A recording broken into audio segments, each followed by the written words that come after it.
Hi, in this video, we will learn how to add border to the text. First, we will write HTML.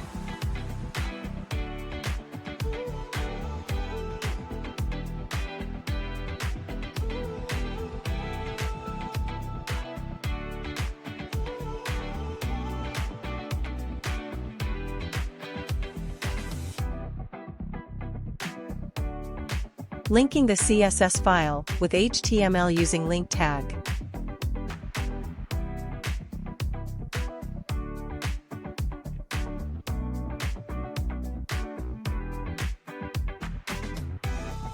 We will write h1 tag in the body tag.